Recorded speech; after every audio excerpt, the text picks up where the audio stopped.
Praise the Lord. 8 अध्याय उसका 7 पद से और एक बार पढ़िएगा।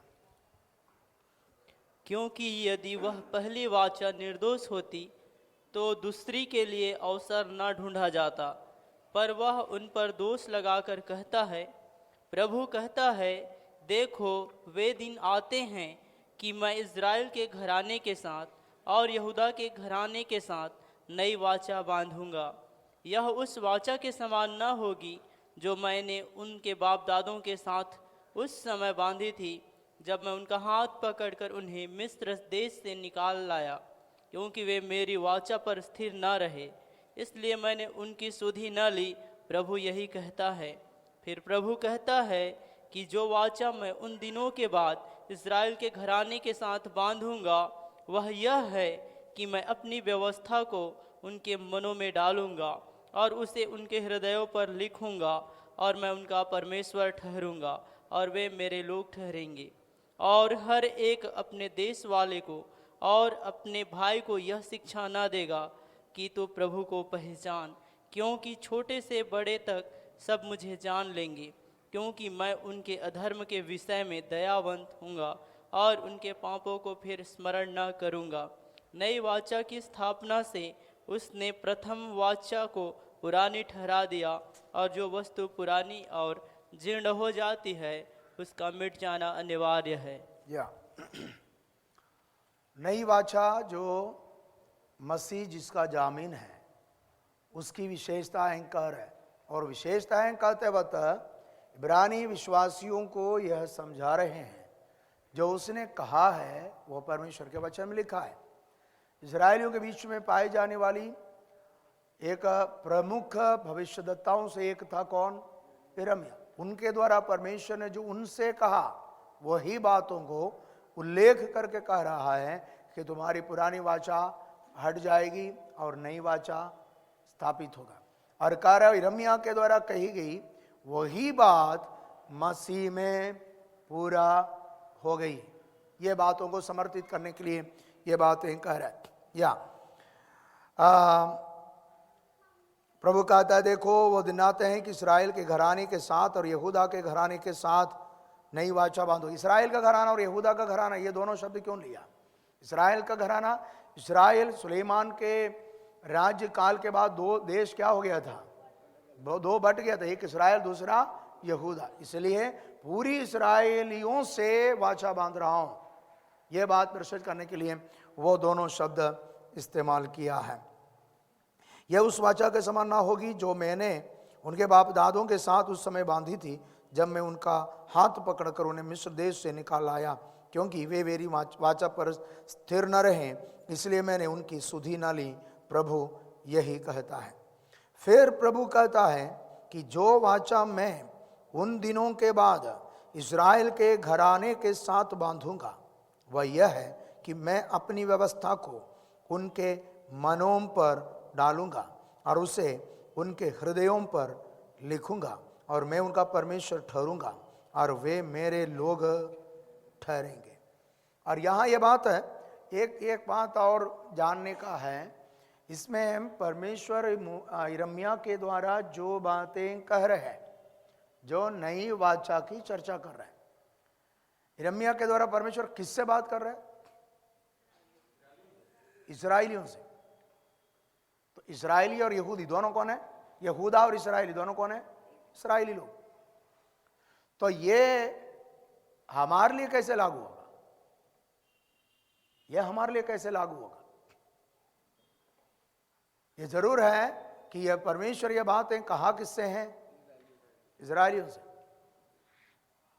तो कई विद्वान लोग इस पर कई अभिप्राय बताते हैं। वे लोग कह रहे यिर्मयाह के द्वारा कही गई वह वचन केवल इस्राएलियों से, हमसे उसका कोई संबंध नहीं है।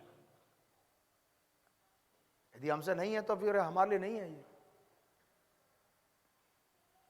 ऐसा नहीं है। यद्यपि हम अन्य यीशु मसीह इस पृथ्वी पर आया, एक प्रकार से पहले यीशु का क्रूस के मृत्यु और पुनरुत्थान के बाद 10 साल तक कोई अन्य जाति यीशु को नहीं जाना, यीशु के पास गया नहीं सुसमाचार लेकर। पहला व्यक्ति जो अन्य जाति यीशु को ग्रहण किया कौन था? वो कॉर्नेलियुस। कितना साल के बाद है वो? 10 साल के बाद है। कारण यीशु मसीह इस पृथ्वी पर जीवित रहते वक्त भी यीशु की सेवा किसके बीच में था? यहूदियों के बीच। और यीशु मसीह के चेलों को यीशु जीवित रहते वक्त, पृथ्वी पर जीवित रहते वक्त सेवा के लिए जो भेजा, किसके पास भेजा था? यहूदियों के पास। और यीशु मसीह के चेले लोग भी आरंभ में 10 साल तक केवल यहूदियों के पास क्यों गया? क्योंकि उनको यही मालूम था या सोचा था कि यीशु मसीह यहूदियों का मसीहा है। मसीहा की वायदा किससे किया था? एक प्रकार से यहूदियों से, इसलिए वो यहूदियों का, इसलिए उनके बीच में ही वह गया। तब परमेश्वर विशेष दर्शन देकर किसको समझाया? किसको? पतरस को, कि केवल यहूदियों के पास ही नहीं। अब सवाल ये उठता, पहला 10 साल तक प्रभु क्यों नहीं बोला? जैसा प्रभु यीशु मसीह का स्वर्गारोहण होना, उस वक्त क्यों दर्शन देकर पतरस को क्यों नहीं बोला? उसमें भी है वचन में पहले का परमेश्वर का नियम है, उद्धार पहले यहूदी फिर यूनानी। वो नियम परमेश्वर नहीं तोड़ता। उस सबका कारण क्या है मालूम? अब्राहम से की गई वाचा। अब्राहम को परमेश्वर क्या कर लिया था? नाम लेकर शपथ खा लिया। यह सबके कारण यह हुआ है। और आगे जाकर यहूदियों के उद्धार के लिए काम करने के बाद आगे परमेश्वर की योजना के अंतर्गत वे भी जाने कि यीशु मसीह केवल यहूदियों का नहीं, सारे मनुष्य जाति का उद्धार करता है। जिसके कारण बाद में जो सुसमाचार की पुस्तकें लिखी गई, पत्रियां लिखी गई, उन सब में यीशु को सारे मनुष्य जाति का उद्धारकर्ता के रूप में दर्शाया। जब यूहन्ना लिख रहा था, उसने बोला परमेश्वर ने जगत से ऐसा प्रेम रखा। इसका मतलब उसमें कौन कौन है? यहूदी भी है, अन्य जाति। लेकिन यह भी पहले क्या सोचा था यूहन्ना? यहूदियों का उद्धार करता हूं। लेकिन आगे जाकर पहले यहूदियों को सुसमाचार पहुंचाने के बाद वो परमेश्वर के नियम के अनुसार उद्धार भी पहले यहूदी फिर यूनानी, दंड भी वैसा ही। पहले किसको लिखा है वो? क्योंकि वचन पहले उनको सुनाया गया तो दंड भी पहले उनको मिलेगा। उसके बाद सब अन्य जाति। इसलिए आगे जाकर जो सुसमाचार और पत्रियां जो लिखी है, वो उसमें यीशु मसीह को केवल यहूदियों का उद्धारकर्ता के रूप में नहीं बताया, फिर सारे मनुष्य जाति का उद्धारकर्ता के रूप में। तो ये जो यिर्मयाह जो बातें कह रहा है, इस्राएल और यहूदा, इसका मतलब यहूदियों से बात कर, इस्राएलियों से बात कर रहे हैं, उनसे बात कर रहे हैं। वो बात ऐसा लगता है जरूर उनसे बात किया था, उनसे वो वाचा की बातें बोला है। लेकिन यीशु पर विश्वास करने के कारण हम सबके सब कौन बनता है? अब्राहम का संतान, अब्राहम का वंश का। नहीं है? गलातियों के पत्र 3 अध्याय में लिखा है। तो जब हम यीशु पर विश्वास करने के कारण अब्राहम का वंश का बन जाते हैं, तो अब्राहम के वंश के लिए की गई हर वायदा हमारा भी हो जाता है। ऐसा है तो यिर्मयाह जो कहा है वो किसके लिए भी है? हमारे लिए भी है। तो जरूर वहां यिर्मयाह यहूदियों के बीच में, यहूदियों की उद्धार के लिए परमेश्वर के द्वारा ठहराया गया कौन था? भविष्यद्वक्ता, जिसके कारण उसने वो बातें वहां किया। उतना ही नहीं, परमेश्वर वही बात उनसे कहने के लिए कहा है। तो जरूर ये बात इजरायली और यहूदा के लोगों से बात कर रहे हैं, तो लेकिन आज ये सबके लिए क्या है? लागू है। क्योंकि जो कोई यीशु पर विश्वास करते हैं, अब्राहम का संतान बनते हैं, अब्राहम का संतान परंपरा में उसकी वंश में गिने जाते हैं, जिसके कारण ये आशीषें हमारे लिए भी लागू है। या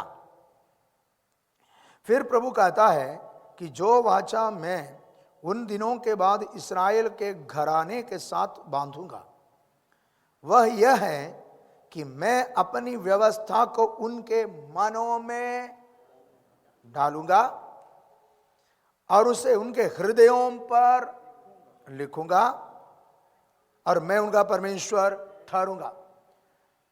पुरानी वाचा और नई वाचा का फर्क बता रहा है।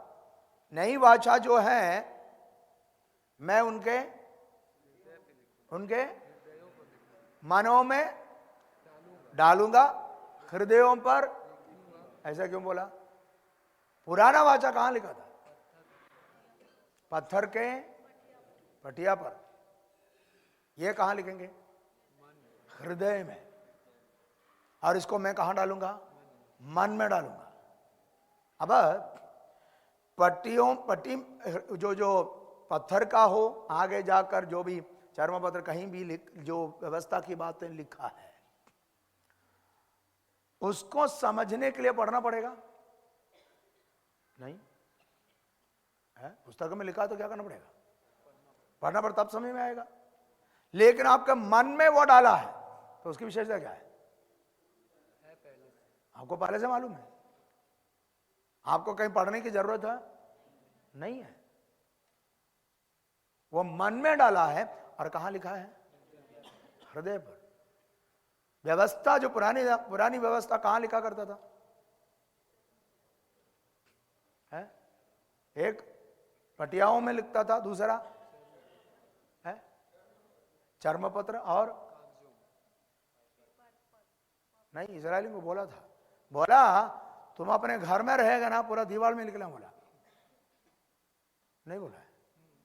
व्यवस्था विवरण 6वां अध्याय।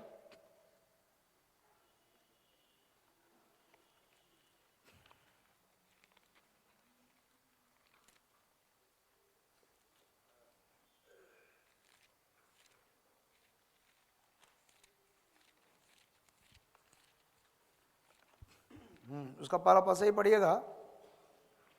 यह वह आज्ञा, या उसका 4 पद से पढ़े, 4 पद से। हे इज़राइल, व्यवस्था विवरण 6 का 4 से। सुन, यहोवा हमारा परमेश्वर है, यहोवा एक ही है। तू अपने परमेश्वर यहोवा से अपने सारे मन और सारे जीव और सारी शक्ति के साथ प्रेम रखना। और ये आज्ञाएं जो मैं आज तुझको सुनाता हूँ वे तेरे मन में बनी रहे। और तू इन्हें अपने बाल बच्चों को समझाकर सिखाया करना। और घर में बैठे, मार्ग पर चलते, लेटते, उठते इनकी चर्चा किया करना। और इन्हें अपने हाथ पर चिन्ह के रूप में बांधना, और ये तेरी आँखों के बीच टीके का काम दे। और इन्हें अपने अपने घर के चौखट की बाजुओं और अपने फाटकों पर लिखना। हाँ, ये कहाँ लिखना है? हेलो, घर के चौखटों पर। इसका मतलब घर के दीवारों पर क्या लिखना है? आप लोगों के घर के दीवारों में क्या है? ऐश्वर्या राय तो नहीं है? कई लोगों के घर के दीवार में अमिताभ बच्चन से लेकर सबको ही पाया जाता है। पक्का है उसके अंदर का भूत तुम्हारे अंदर आएगा। लिखना क्या है? वचन। इस्राएलियों से कहा चौखटों पर क्या लिखो? वचन लिखो। वचन लिखने से क्या होगा मालूम? तुम घर में जब कभी रहते आते जाते क्या पढ़ेगा? वचन पढ़ेगा। वो वचन तुम्हें प्रभु में बने रहने के लिए सहायता करेगा। हो सकता है आपके घर में कई सालों से टांगा हुआ वचन हो, लेकिन हो सकता है कभी एक बार आप जब हताश होकर बैठे हो, आपका नजर उस पर पड़े, वो वचन आपको तसल्ली देगा। Praise the Lord. वचन को कहां लिखना है? चौखटों पर। इसका मतलब घर के अंदर पूरा दीवार में क्या करना चाहिए? वचन। और क्या कहा? तुम्हारे फाटकों पर। और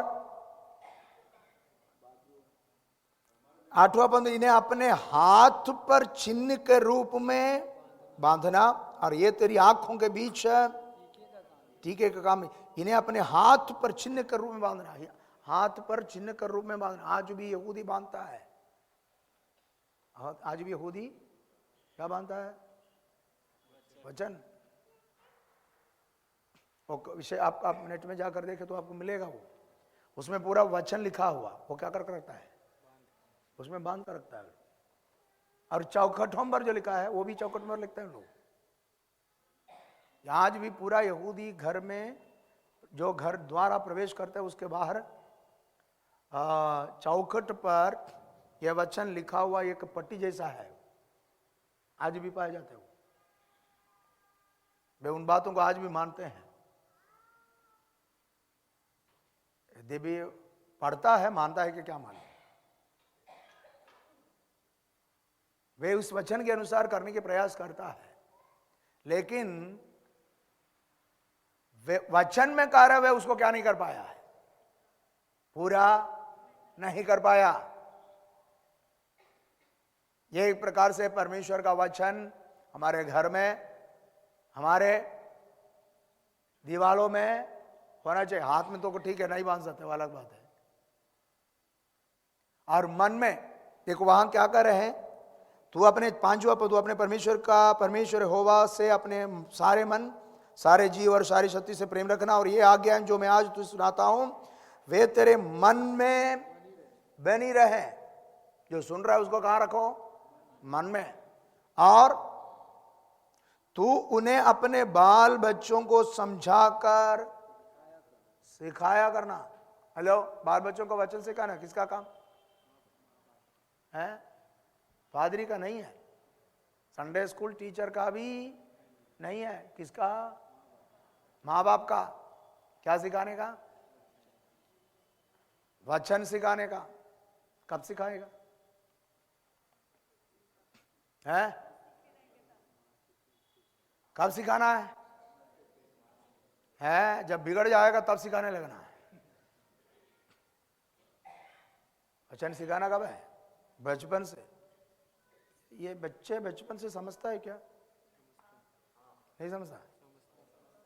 मान ली छोटा बच्चा है, छोटा बच्चा है, चलता नहीं है, घुटने में चलता है, आपने उसको डांटा,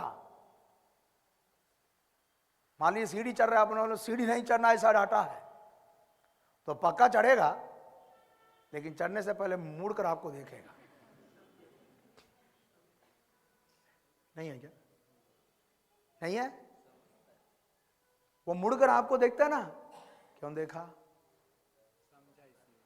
वो उसको समझ में आया ये सीढ़ी नहीं चढ़ना चाहिए करके आपने बोला है, तो आप देख रहा है या नहीं, इसके लिए क्या किया वो?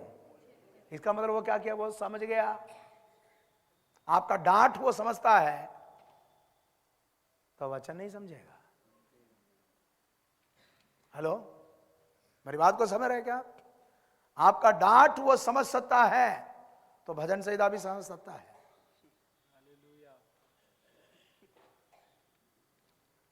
बच्चों को क्या करना चाहिए? बाल बच्चों को सिखाया करना। परमेश्वर का वचन हम अपने बच्चों को सिखाना है। कब कब सिखाना वो भी लिखा है। उसकी चर्चा कब करना चाहिए? बालचन को समझा कर सिखाना बोलता है? कैसे? समझा कर सिखाना। और घर में बैठे, मार्ग पर चलते, लेटते, उठते, इसकी चर्चा, बाप रे, कब कब करना चाहिए? घर में बैठा तो चर्चा। कौन सी चर्चा? हमारे घर में क्या चर्चा चलता है? हेलो, पड़ोसी की चर्चा चलता है।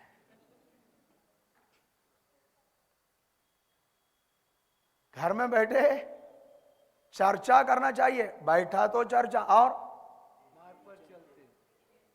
लेटते वक्त भी कौन सा चर्चा? वचन की चर्चा। और लेटने से उठ गया तो वचन की चर्चा। उठकर चल रहा तो भी नहीं समझा। बैठा तो वचन की चर्चा, बैठने के बाद क्या हो गया? लेट गया तो वचन की चर्चा, वहां से उठ गया तो भी वचन की चर्चा, उठकर चलने लगा तो भी। इसका मतलब वचन की चर्चा हमेशा होना चाहिए। हमारे घरों में है क्या ये? सुविधा भी है, हमारे घर में हमेशा वचन चल सकता है, उसका सुविधा है, नहीं है क्या? है? उल्टा पुल्टा वचन नहीं सुनना है ना? तो अभी फिर भी कोशिश करें, घर में क्या चले? वचन, गीत। हमारे घरों में परमेश्वर की स्तुति का संदेश या शब्द हमेशा निकलना चाहिए। पहले जमाने में घरों में जो बुजुर्ग लोग होते थे, हमेशा धन्यवाद स्तुति करता रहता था, नहीं है?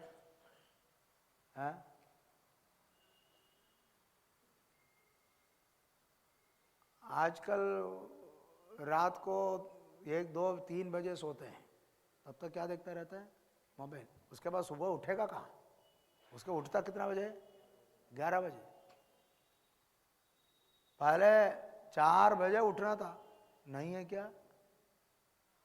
है? नहीं उठना था? हाँ, उठना पड़ता था। क्यों? बुजुर्ग लोग आ जाते थे सामने, चटाई बिछा देता था, हो गया काम। कई बार बच्चे, बाप रे ये सोने भी नहीं देती, वे शुरू कर देता कौन सा गाना। हमारे घर में पापा उठ गया मतलब हम सारे बच्चे और बहुएं सबको वहां पहुंचना पड़ेगा। जब प्रभु जीवित, पापा जीवित थे तब। एक प्रकार से वही सब हमारे लिए आशीष का कारण ठहरा है। Praise the Lord. पहले एक जमाना था, सुबह 4 बजते ही जितने मसीही घर थे वो घर से क्या निकलता था? सुबह की गाना निकलते थे। वो जो लोग मिलकर सबके सब मिलकर प्रार्थना करते थे, गाना गाते थे। शाम 7 बजे, उस समय ये मोबाइल वाला नहीं है ना, 9 बजे सब क्या हो जाता है? सो जाता है। तो 7 बजे प्रार्थना, 8:30 बजे, 8 बजे खाना। तो हर घर में आप मान लीजिए शाम को कहीं जा रहे हैं, जितने ईसाई का घर है सबके घर से क्या निकलता था? परमेश्वर की स्तुति करने का शब्द। वो ईसाई है तो वो कैथोलिक भी क्यों ना हो, गाना गाकर प्रार्थना करते थे। अब पेंतीकोस्त लोगों का घर में नहीं है प्रार्थना, सीरियल कब्जा कर लिया। वो किसी ने कहा अभी किसी के पास प्रभु की उपस्थिति में रोने का समय नहीं है, टीवी के सामने बैठकर रो रहे हैं।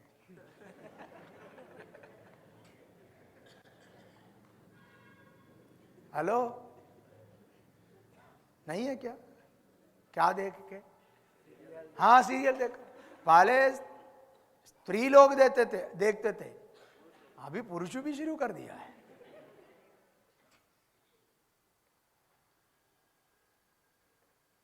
हमारे घरों में परमेश्वर का वचन का शब्द उठने पाए। Praise the Lord. वहां जो लिखा उसकी गहराई को समझो। बैठते बता, लेटते बता, वहां से उठ गया और चलते फिरते क्या? वचन की चर्चा। हम परमेश्वर के वचन को महत्व देने वाले हो जाए। इस्राएली को परमेश्वर नियम देते वक्त यही बोला, मूसा के तो नियम देते वक्त यही कह रहा है, जो मैं सुना रहा हूं यह तुम्हारे घर में सुनते रहना चाहिए, इसकी चर्चा करना चाहिए और बाल बच्चों को सिखाया करना चाहिए और घर में लिख कर रखना भी है। यही था परमेश्वर का नियम। तो उन दिनों में परमेश्वर का वचन पटियाओं में लिख कर रखा, घर में लिख कर रखा, लेकिन उनके मन में नहीं था। अब परमेश्वर कह रहे हैं, अब मैं ये वचन जो नया वाचा जो उनको देने जा रहा है, वह उनके पटियाओं में नहीं, उनके दीवारों में भी नहीं, कहां? मन में डालूंगा। आज परमेश्वर का वचन हमारे मन में लिखे जाने की जरूरत है। Praise the Lord. और हृदय की पटियाओं में लिखे रहूंगा। परमेश्वर का वचन हमारे हृदय में पाए जाए। हृदय में क्यों कहा है? हमारे वचन में यह लिखा है, जो मन में भरा है वो ही मुंह पर आता है। यदि मन और हृदय यह परमेश्वर के वचन से भरा है तो उसमें से क्या निकलेगा? वचन निकलेगा। हेलो, जो मन में भरा है वह मुंह से निकलता है। अब सोचो मेरा मुंह से क्या निकलता है? हेलो, नहीं समझा? आपका मुंह से क्या निकलता है? गाली निकलता है क्या? तो समझ लेना क्या भरा है। क्या भरा है? गाली। कहां? मन में। कई लोगों का आदत ही बन गई। एक बार एक पादरी मेरे सामने बोलते बोलते एक शब्द बोल दिया। समझ गया होगा कौन सा शब्द है। कई लोगों को उस शब्द बिना शुरू नहीं होता, अंत भी नहीं होता, और बीच में भी उस शब्द की जरूरत है जोड़ने के लिए। समझ गया होगा? नहीं समझा? हाँ। तो ये पादरी बातें करते करते शब्द बोल दिया, तब पता चले अरे बाप रे गलती हो गया। तो वो क्या कहता है, पादरी साहब क्या करूं? पादरी बनने से पहले ठेकेदार था, तो इससे बिना काम नहीं चलता था। अभी भी वो छूटा नहीं है। कारण क्या है? उसी समय से भर कर रखा है। कौन सा? खा लिया। जो मन में भरा है वही मुंह पर आता है। हमारा मन में परमेश्वर का वचन भरे रहे। Praise the Lord. और परमेश्वर का धन्यवाद, यह हमारा आदत बन जाना चाहिए। यह वचन और धन्यवाद आपका आदत बन जाएगा ना, और सोते समय भी हालेलुया बोलता रहेगा। है होगा। एक बार मेरा रूम में एक पादरी आया था। मैं जब पादरी नहीं था तब, जब मैं यहाँ रहता था, रात को 12 बजे भयंकर नींद में, मैं भी नींद में, पादरी भी नींद में। पादरी करवट कर रहे हैं, जोर से हालेलुया बोल रहा है। मैंने थोड़ा ध्यान दिया, ये जाग का प्रार्थना तो कर रहा है, नहीं कर रहा था। नहीं, प्रार्थना नहीं कर रहा है, भारी नींद में वो करवट कर रहा था। तब क्या निकला? समझ रहे मेरी बात? वो हमेशा उसका आदत ही वही, हमेशा क्या बोलता रहता था? हालेलुया बोलता रहता था। पाशा बी सामुएल के किताब में एक लिखा है, पर साहब एक ये घर चर्च वाला नहीं था, ये घर में किराए में रहते थे। तो ये ताटीबंद के आगे उनके इस पार करबला में हमारे एक परिवार रहते थे, पुराना विश्वासी परिवार।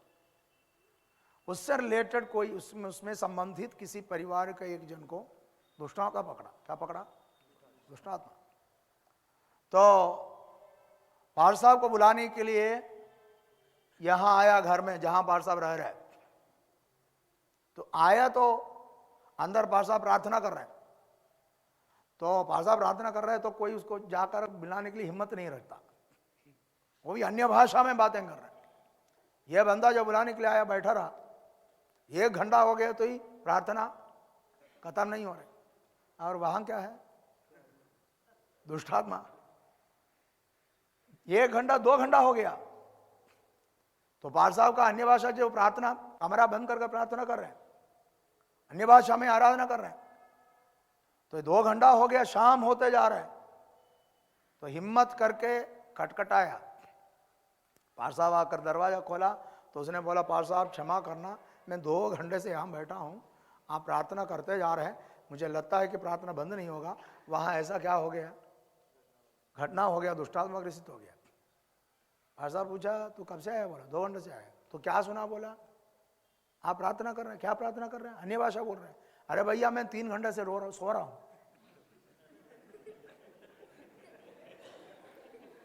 पार साहब 3 घंटे से सो रहा है।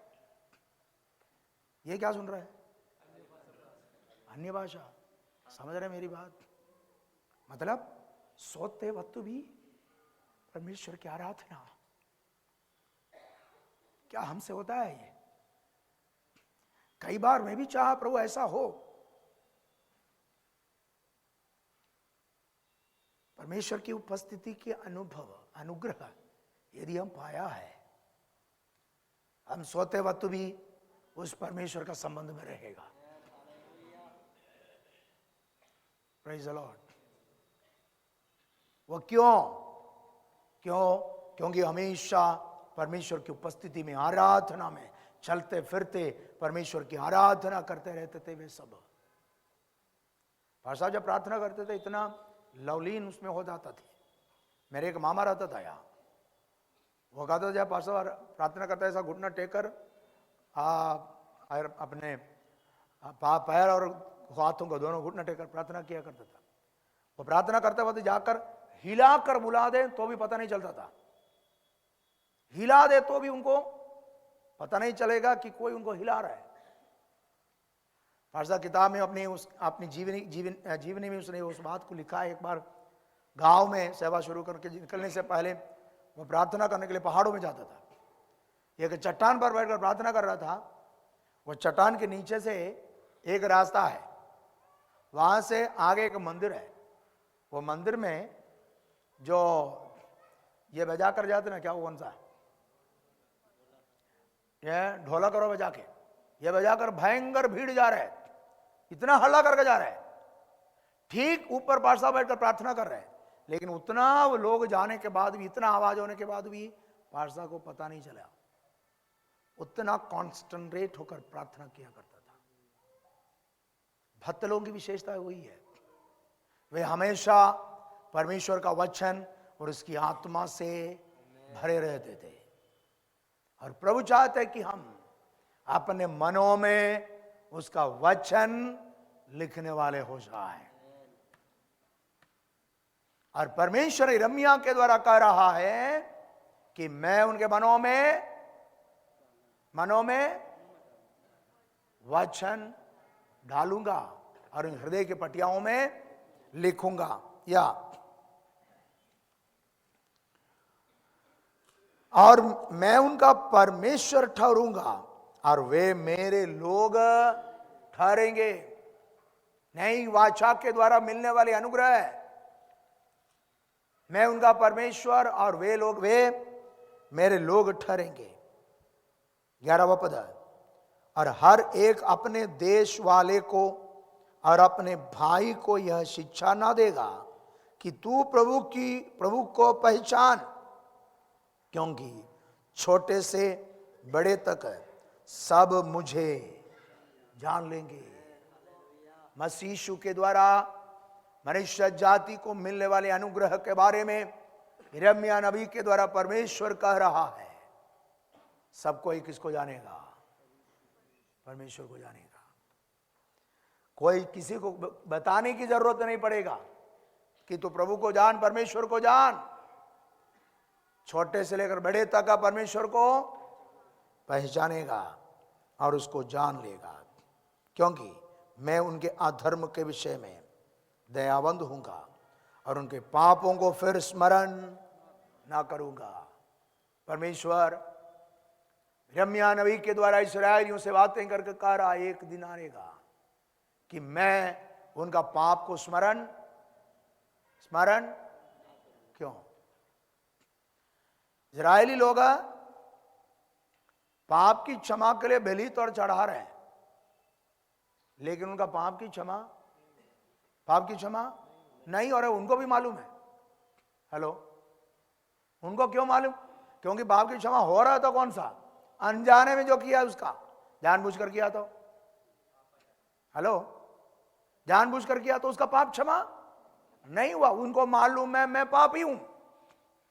हेलो, उनको हमेशा याद दिलाते हैं तूने वो पाप किया था, उसकी क्षमा हुआ नहीं, तू कौन है? पापी है। लेकिन अभी कह रहा है मैं उसका पाप को स्मरण, यह कब की बात है? अब की बात है। एकवती यीशु पर विश्वास करने से, उसका पुत्र यीशु मसीह का लहू से हमें धो दिया जाते हैं, तो हम कैसे बनता है? हिम के समान श्वेत बनता है। हमारा पाप फिर परमेश्वर स्मरण नहीं करेगा। लेकिन पुराने करार के लोगों को यह अनुग्रह नहीं मिला कि वे उसको प्राप्त कर सके। वे पाप की प्रायश्चित के लिए बलि जरूर चढ़ाते थे, लेकिन उसका समय सीमा अगला पाप तक है, उसके बाद फिर से पापी है। और वो पाप कौन सा? अनजाने में किए गए पाप। जानबूझकर किया तो उसका क्षमा नहीं होती थी। ये प्रकार से हर यहूदी जो पुराने नियम की वाचा के अधीन पाए गए हैं, वे सबके सब हमेशा मैं पापी हूं इस बोध में रहते थे। क्योंकि हर मनुष्य कभी ना कभी जानबूझकर भी क्या करते थे? पाप करते। हेलो, नहीं है क्या? हर मनुष्य कभी ना कभी जानबूझकर भी क्या किया? पाप किया। लेकिन व्यवस्था के अनुसार उनका पाप क्षमा नहीं हुआ, तो हमेशा कौन है? वो पापी। लेकिन अब यीशु मसीह के द्वारा ठहराए गए नए वाचा के द्वारा जो यीशु पर विश्वास करके उद्धार पाया, उनकी विशेषता क्या है? उनका सारा पाप मिटाया गया। अब वो पाप को परमेश्वर क्या नहीं करता? स्मरण नहीं करता। यही प्रकार से इस्राएलियों से किए गए वायदा सारी मनुष्य जाति के लिए परमेश्वर कर रहा था। उसमें हमें उसने भागीदार बनाया है। कौन? अन्य जाति, जो कभी परमेश्वर को जानते ही न थे। तो यीशु पर विश्वास करके उस नई वाचा जो यीशु के द्वारा दिया गया या स्थापित किया गया, उसके अधीन होने से उसने हमारे पाप को क्या कर दिया है? दूर कर दिया है। इसलिए क्योंकि मैं उनके अधर्म के विषय में दयावंत हूंगा और उनके पापों को फिर स्मरण न करूंगा। नई वाचा की स्थापना से उसने प्रथम वाचा को पुरानी ठहरा दिया। इसका मतलब नई वाचा स्थापित हो चुका। हेलो, यह केवल इस्राएलियों के लिए आने वाले दिनों में होने के लिए या आने वाले दिनों में उनको प्राप्त होने वाली वाचा के बारे में है, तो ऐसा नहीं लिखता। क्या नहीं लिखता?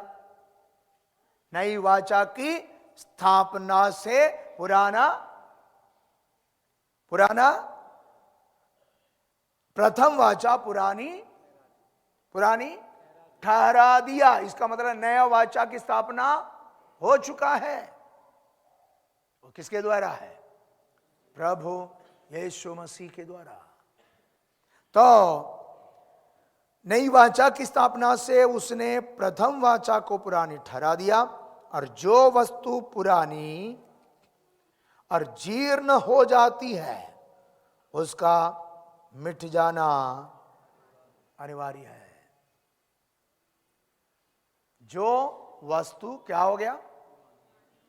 पुराना हो गया और जीर्ण हो गया। जीर्ण मतलब सड़ गया।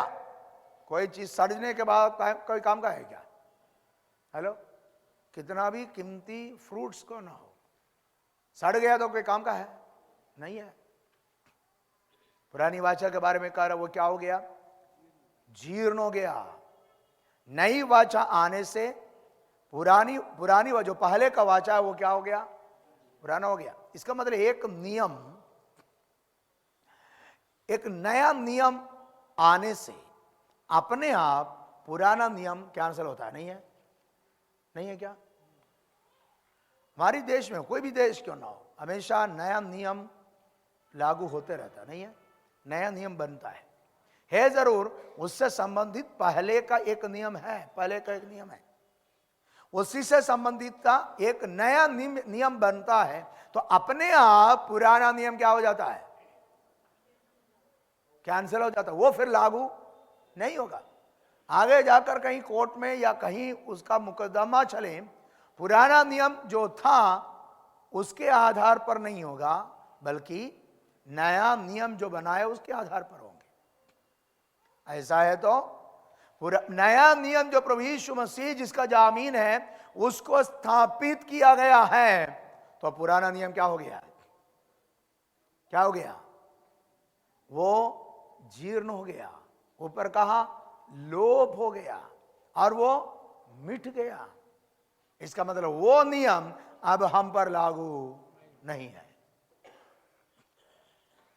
यीशु मसीह पर विश्वास करके उद्धार पाए हुए हर व्यक्ति अब इस नए वाचा के अधीन है। Praise the Lord. हम प्रभु का धन्यवाद करें। प्रभु ने हम अन्य जातियों को यहूदी ना होने के बावजूद है इस आशीष का वारिस बनाया है। Praise the Lord. अब हम समझ सकते हैं क्या हम कहां था और कहां पहुंच गए हैं? ये अनुग्रह से हम इतना दूर था, हम परमेश्वर को जानते ही नहीं थे। सच्चा खुदा कौन है वो जानते ही नहीं थे। हम परमेश्वर के महिमा से दूर थे, उसके नियम से दूर थे, लेकिन उसकी अनुग्रह हम पर प्रकट हुई कि हम सच्चा खुदा यीशु को जान सका है। Praise the Lord. उस नए वाचा का हम भागीदार हुए हैं। उसको प्राप्त करके उद्धार पाने का अनुग्रह प्रभु ने हमें दिया है। तो यह हमारा कर्तव्य है कि हमेशा हम उसके लिए परमेश्वर को धन्यवाद देने वाले हो जाए। जब नया वाचा स्थापित हो गया, पुराना क्या हो गया? जीर्ण हो गया और मिट गया। उसका अस्तित्व क्या हो गया? समाप्त हो गया। अब अर्थ यही है, नए करार के विश्वासियों के लिए पुराना करार के नियम जो उद्धार से संबंधित बातों के लिए कभी लागू नहीं होता है। या पढ़िएगा 9 अध्याय उसका पहला पद से, इब्रानी की पत्री 9 अध्याय उसका पहला पद से। उस पहली वाचा में भी सेवा के नियम थे और ऐसा पवित्र स्थान था जो इस जगत का था, क्योंकि एक तंबू बनाया गया। पहले तंबू में दीवट और मेज और भेंट की रोटियां थी और वह पवित्र स्थान कहलाता है। दूसरा पर्दे के पीछे वह तंबू था जो परम पवित्र स्थान कहलाता है। उसमें सोने की धूपदानी और चारों ओर सोने से मढ़ा हुआ वाचा का संदूक और इसमें मन्ना से भरा हुआ सोने का मर्तबान और हारून की छड़ी जिसमें फूल फल आ गए थे और वाचा की पटियां थी। उसके ऊपर दोनों तेजोमय करूब थे जो प्रायश्चित के ढकने पर छाया किए हुए थे। इनका एक एक करके वर्णन करने का अभी अवसर नहीं है। ये वस्तुएं इस रीति से तैयार हो चुकी। उस पहले तंबू में याजक हर समय प्रवेश करके सेवा के कार्य संपन्न करते हैं, पर दूसरे में केवल महायाजक वर्ष भर में एक ही बार जाता है और बिना लहू लिए नहीं जाता, जिसे वह अपने लिए और लोगों की भूल चूक के लिए चढ़ाता है। इससे पवित्र आत्मा यही दिखाता है कि जब तक पहला तंबू खड़ा है तब तक पवित्र स्थान का मार्ग प्रकट नहीं हुआ। यह तंबू वर्तमान समय के लिए एक दृष्टांत है जिसमें ऐसी भेंट और बलिदान चढ़ाए जाते हैं जिनसे आराधना करने वालों के विवेक सिद्ध नहीं हो सकते, क्योंकि वे केवल खाने पीने की वस्तुओं और भांति भांति की स्नान विधि के आधार पर शारीरिक नियम हैं जो सुधार के समय तक के लिए नियुक्त किए गए हैं। या 9 अध्याय में यीशु मसीह की याजकीय सेवा और पुराने करार की याजकीय सेवा, इन दोनों का एक तुलना है। 9 अध्याय का पहला पद से लेकर 10 पद तक पुराने नियम की या पुराने नियम के आधार पर पाई गई याजकीय सेवा के बारे में कहने के बाद उससे प्रभु यीशु मसीह जो याजक बनकर जो सेवा कर रहा है उसकी विशेषता या भिन्नता या उसमें क्या फर्क है और इसमें क्या श्रेष्ठता है वो बात बता रहे हैं। कह रहे उस पहली वाचा में भी सेवा के नियम थे और ऐसा पवित्र स्थान था जो इस जगत का था। पुरानी वाचा, पहली वाचा, उसके बारे में कह रहे वह पहली वाचा में भी सेवा के नियम थे। परमेश्वर के मंदिर में सेवा अपनी मर्जी से कोई नहीं कर सकता। याजक हो या महायाजक हो, उसमें सेवा करेगा किसके आधार पर? उनको दी गई नियम के आधार पर। इसलिए कहा पुरानी पहली वाचा में भी सेवा के नियम थे, सेवा करने का नियम था। और आगे और ऐसा पवित्र स्थान था जो इस जगत का था। आगे उस यहां जिस तंबू के बारे में कह रहे हैं वो परमेश्वर का मंदिर जो बाद में बनाया गया वो नहीं है, सुलेमान का द्वारा आगे भी बनाए गए वो मंदिर का नहीं है। ये वही है मिलाप वाला तंबू, अर्थात इस्राएली लोग मिस्र देश से निकलने के बाद मरुस्थल में रहते वक्त जो मिलाप वाला तंबू बनाया गया था उसके बारे में आगे जाकर सुलेमान ने बनाया, जरूब्बाबेल ने बनाया, आगे जाकर उसका पुनर्निर्माण किया। यीशु मसीह के समय हेरोदेस के राजा के द्वारा बनाया गया मंदिर भी अस्तित्व में था। अब ये लिखते वक्त भी वह मंदिर है। कौन सा मंदिर? हेरोदा राजा के द्वारा बनाया गया मंदिर, उसमें सेवा भी चल रहे हैं उस वक्त। ये पत्र लिखा है। और उन सारी मंदिरों में जो कुछ बनाए गए हैं, यद्यपि बाहर का रूप को छोड़कर बाकी सब के सब अंदर जो कुछ बनाया है वह व्यवस्था या पुराना नियम में जो लिखा उसके आधार पर था। मेरी बात को समझ रहे हैं? सुलेमान का मंदिर में जो बातें बनाए वो भी नियम के अनुसार बनाए। आगे जितने भी मंदिर बनाए गए उन सब में अंदर जो कुछ बनाए, उपकरण हो और उसका नाप जो सब कुछ है, मूसा के द्वारा दिए गए व्यवस्था में जो कहा उसके अनुसार बना है। इसलिए यहां कह रहे हैं वह पहली वाचा में भी सेवा के नियम थे और ऐसा पवित्र स्थान था जो इस जगत का था। ऐसा क्यों बोला इस जगत का पवित्र स्थान? क्योंकि पिछले अध्याय में क्या बोला? स्वर्गीय पवित्र स्थान जहां यीशु याजकीय सेवा कर रहे हैं, इसलिए का ऐसा पवित्र स्थान था जो इस जगत का था। दूसरा पद, क्योंकि एक तंबू बनाया गया, पहले तंबू में दीवट और मेज और भेंट की रोटियां थी और वह पवित्र स्थान कहलाता है।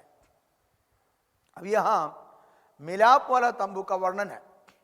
मिलाप वाला तंबू में कितना भाग है? 3 है, आंगन, पवित्र स्थान और अति पवित्र स्थान। लेकिन यहां जिसका जिक्र कर रहे हैं वह आंगन को छोड़ दिया। आंगन के बारे में यहां कुछ भी नहीं कह रहे हैं।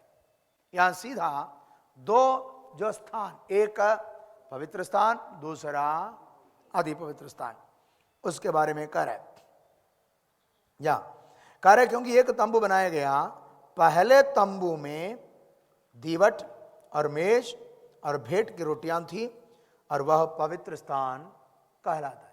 यह पहला स्थान नहीं है, एक प्रकार से कौन सा है? वो दूसरा स्थान है। पहला स्थान कौन सा है? आंगन। तो आंगन में साधारण इस्राएल लोग खड़े रहते हैं और आंगन में खड़े हुए लोग और वेदी पर होने वाली सेवा उससे कोई संबंध नहीं है। हेलो, मेरी बात को समझ रहे क्या? आंगन में जो साधारण इस्राएली खड़े हैं उनका और जो पवित्र स्थान या अति पवित्र स्थान में जो सेवा हो रहा है उससे कोई संबंध नहीं है, क्योंकि पवित्र स्थान और अति पवित्र स्थान में केवल कौन जाएंगे? कौन जाएगा? याजक लोग ही जा सकते हैं। समझ रहे मेरी बात? इसलिए आंगन की चर्चा यहां नहीं कर रहे हैं। तो मनुष्य की पाप की प्रायश्चित के लिए जो सेवाएं हो रही है, पवित्र स्थान और अति पवित्र स्थान, इसलिए उन दोनों स्थानों के बारे में यहां करें और उसमें पाई जाने वाली वस्तुओं के बारे में लिखा है। क्योंकि एक तंबू बनाया गया, पहले तंबू में दीवट, मेज और भेंट की रोटियां। दीवट कौन सा? 7 क्या कहते हैं? 7 दीवटें। उसमें एक दीवट तो एक है, लेकिन उसमें कितना है? 7 दीवट पाए जाते थे। वो उस पवित्र स्थान में रखा गया। वो हमेशा जलता रहना चाहिए, वो हर सुबह उसको साफ करना चाहिए, उसमें जैतून का तेल उसमें डाले रहना चाहिए। इन सब में आत्मिक करते मिलाप वाला तंबू में जो कुछ उपकरण पाए गए और जो कुछ सेवा पाए गए वह सब मसीह की सेवा की छाया थकार है। एक प्रकार से सब में हम देख सकते हैं, ये सब जितने उपकरण निकाले उस सब में हम नए नियम की कुछ ना कुछ तो छाया देख सकते हैं उसमें। ये दीवट कौन है? एक प्रकार से कहा सकते हमारा प्रभु यीशु है, नहीं है? क्योंकि यीशु ने क्या बोला, मैं जगत का ज्योति हूं। आगे वहां मेज है, मेज पर क्या है? रोटी है। रोटी कौन है? प्रभु यीशु। क्योंकि यीशु ने क्या बोला, मैं जगत का, मैं जीवन का रोटी हूं। तो एक प्रकार से मिलाप वाला तंबू में जितनी उपकरण और सेवाएं पाए जाते हैं वो सब मसीह और मसीह के द्वारा की गई सेवकाई का छाया है। तो यहां पवित्र स्थान में जो वस्तुएं पाए जा रहे हैं उसकी चर्चा वो कर रहे हैं। दीवट, मेज और भेंट की रोटियां थी और वह पवित्र स्थान कहलाते हैं। दूसरा, पर्दे के पीछे वह तंबू था जो परम पवित्र स्थान कहलाता है। पवित्र स्थान और अति पवित्र स्थान के बीच में क्या पाया जाता था? तंबू, ये पर्दा है कि नहीं? सो मैंने कहा जब यीशु क्रूस पर मरा वो पर्दा क्या हो गया? फट गया। कहां से? ऊपर से लेकर नीचे तक। वो क्यों ऐसा हुआ? यह प्रकार से उस दिन, जिस दिन यीशु क्रूस पर मरा, उसी दिन लेवी याजकत्व का सेवा समाप्त हो चुकी, इसका प्रमाण हो चुका है, नहीं है? क्योंकि जब यीशु ने कहा कि मैं परमेश्वर का पुत्र हूं, तो उस समय का महायाजक एक काम किया। क्या किया? वो अपना वस्त्र को क्या कर दिया? फाड़ दिया। गुस्से में वो उसको फाड़ दिया है। लेकिन एक प्रकार से वो क्या था? वो स्वयं बोल रहा था इसकी जरूरत अभी नहीं है। कौन सा? कौन सा? ये वस्त्र की जरूरत है नहीं है, क्योंकि असली महायाजक आ चुका है। गुस्से में आकर किया हुआ काम है, क्योंकि एक महायाजक कभी अपना वस्त्र को नहीं फाड़ना है। ये नियम है, व्यवस्था में लिखी गई बात है। वस्त्र, ये जो उनका वस्त्र एक ही धागा से बना हुआ है। कौन सा? महायाजक का वस्त्र जो है एक ही धागा से बना हुआ है। उसमें उरीम और तुमीम है, जिसमें उरीम और तुमीम परमेश्वर से बात करने के लिए इस्तेमाल किया जाता था। एक प्रकार से उन सब में 12 गोत्र का, 12 इस्राएली 12 गोत्रों का नाम लिखा, उसका प्रतिनिधि के रूप में वे सब खड़े हैं। वो वस्त्र कभी नहीं फाड़ना चाहिए, लेकिन इसने क्या कर दिया? फाड़ दिया। एक प्रकार से अनजाने में भी क्यों ना हो, वो स्वयं बोल रहा था इसके जरूरत अब से नहीं है। और सुबह ये महायाजक अपना वस्त्र फाड़ा और शाम को परमेश्वर मंदिर का अंदर का पर्दे को भी क्या कर दिया है? समझ रहे मेरी बात? याजक, महायाजक अपना वस्त्र को सुबह फाड़ा और शाम के वक्त परमेश्वर, जब यीशु क्रूस पर मरा, वह पर्दा ऊपर से लेकर नीचे तक क्या हो गया? फट गया। ताकि अब देखो यहां दो बात की चर्चा हो रही है, एक पवित्र स्थान, दूसरा अति पवित्र स्थान। उसके बीच में क्या है? पर्दा। वो पर्दा क्या हो गया? फट गया। अब एक प्रकार से यह पवित्र स्थान और अति पवित्र स्थान दोनों एक बन गया है, नहीं है? एक बन गया है, क्योंकि वो पर्दा फट जाने के कारण। अब अति पवित्र स्थान में जो बातें पाए जाते हैं उसके बारे में, उसमें सोने की धूपदानी और चारों ओर सोने से मढ़ा हुआ वाचा का संदूक, और इसमें मन्ना से भरा हुआ सोने का मर्तमान और हारून की झड़ी जिसमें फूल और फल आगे थे और वाचा की पट्टियां थी। अंदर जो कह रहे हैं उसमें सोने की धूपदानी, कहां था वो? धूपदान एक प्रकार से अति पवित्र स्थान में नहीं था, तो फिर क्यों कार्य अति पवित्र स्थान में? उसके कई कई व्याख्या दिए जा रहे हैं।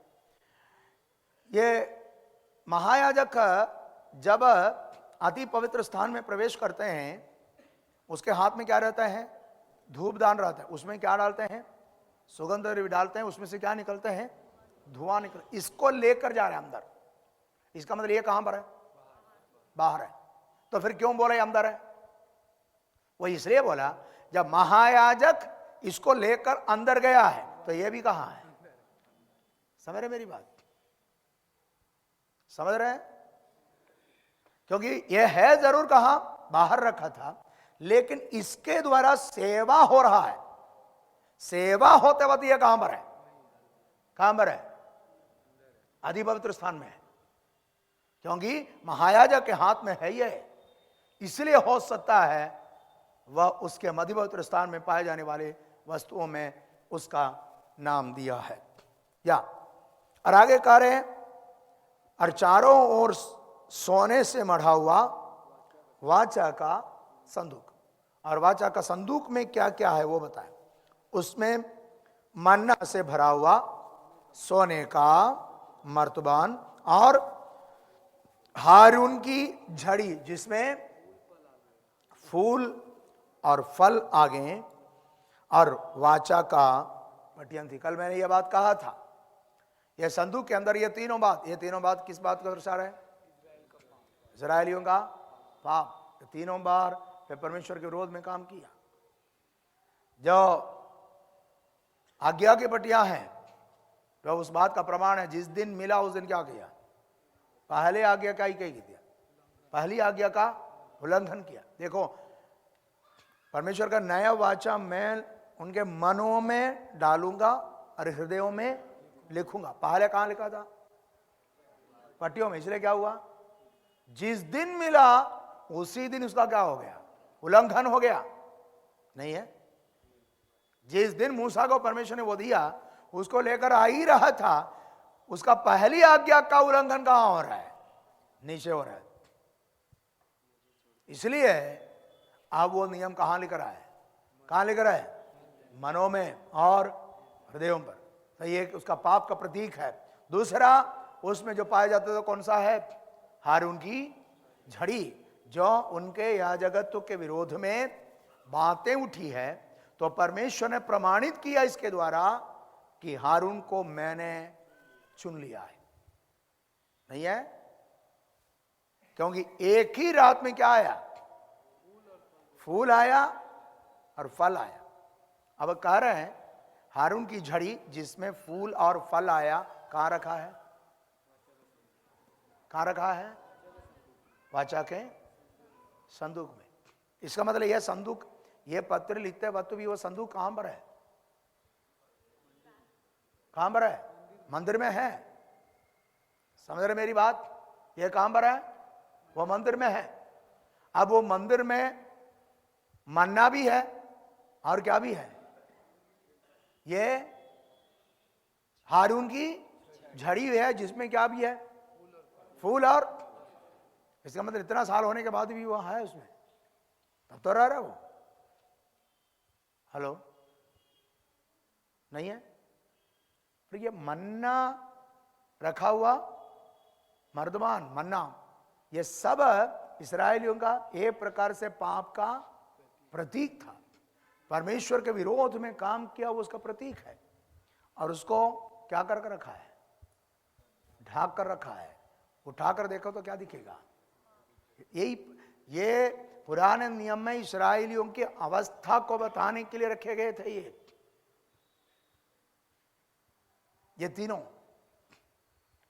ये प्रकार से ये भी है कि परमेश्वर का प्रबंध जो उनके लिए है उसका भी प्रतीक है। वो नहीं है? परमेश्वर उनको नियम दिया उसका प्रतीक। दूसरा, उनके लिए मन्ना गिरा कर उनके लिए उनकी भोजन की व्यवस्था किया उसका प्रतीक। और उनके लिए याजकत्व का काम सौंपा। उसका प्रतीक वो संदूक भी कहां पाए जाते थे? अति पवित्र स्थान में। 5वां पद, उसके ऊपर दोनों तेजों में करूब थे जो प्रायश्चित के ढकने पर छाया किए हुए थे। ये क्या है उसके ऊपर? ये जो संदूक है उसके ऊपर ढक्कन, और यह ढक्कन के ऊपर क्या था? 2 करूब जो उस पर क्या है? छाया करते रहते थे, उसके ऊपर बना रहता था। और कह रहे हैं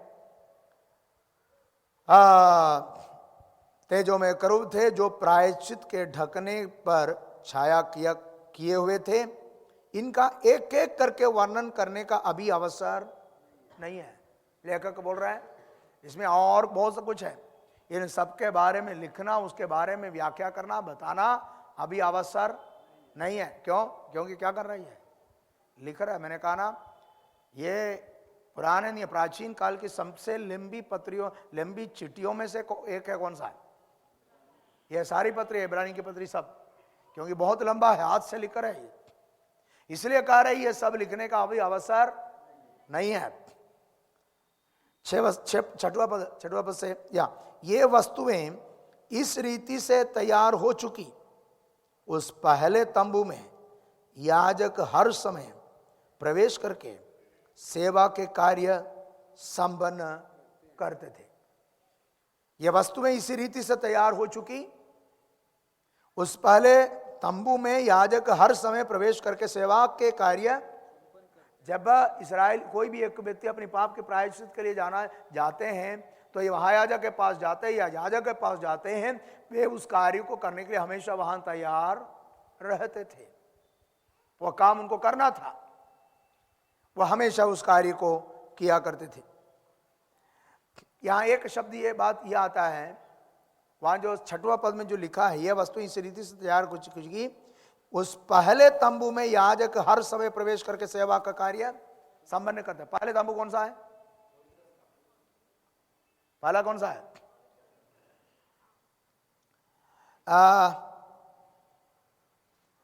और पहला तंबू कौन सा है?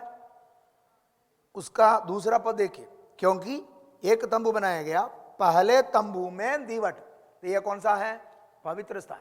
पवित्र स्थान में याजक हमेशा जा सकता है, लेकिन अति पवित्र स्थान में नहीं जा सकता।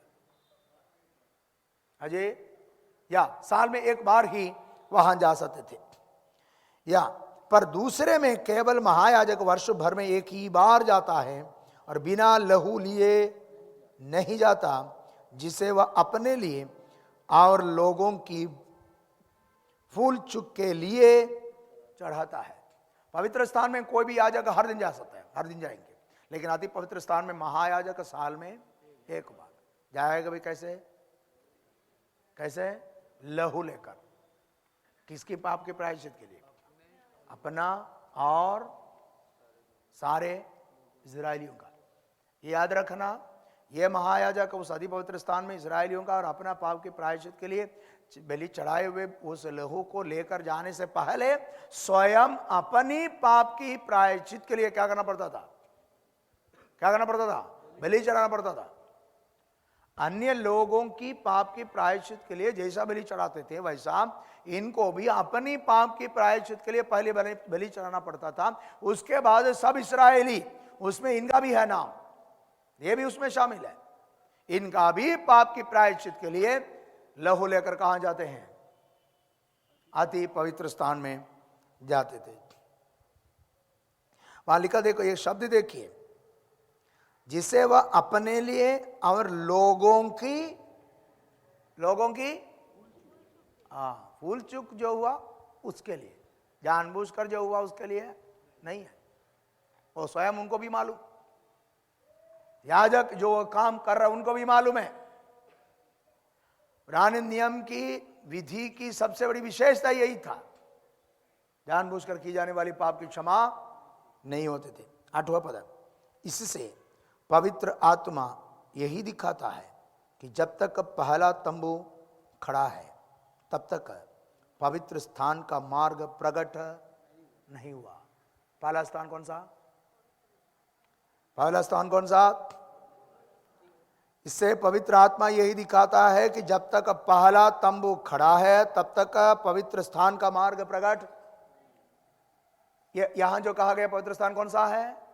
आदि पवित्र स्थान, जहां परमेश्वर की उपस्थिति पाया जाता है। वो क्या नहीं हो रहा है? प्रकट। इसका मतलब वहां जाने का रास्ता है ही नहीं। जाएगा तो कौन? केवल साल में कितना बार? लेकिन हम प्रभु का धन्यवाद करें, मसीह की क्रूस की बलिदान के द्वारा हमारे लिए रास्ता खुल गया है। Praise the Lord. अब इस पृथ्वी पर किसी तंबू में हमें जाने की जरूरत नहीं है, क्योंकि स्वर्गीय तंबू में हमारा महायाजक हमेशा जीवित है। वह अपने पिता के देहने हमारे लिए महायाजक रूप में बैठा है। परमेश्वर इस वचनों के द्वारा आशीष प्रदान करें। अभी ब्रेक होगा, उसके बाद 7 बजे अगला क्लास शुरू हो जाएंगे। प्रार्थना पूर्वक आइएगा। प्रभु हम सबकी सहायता करें।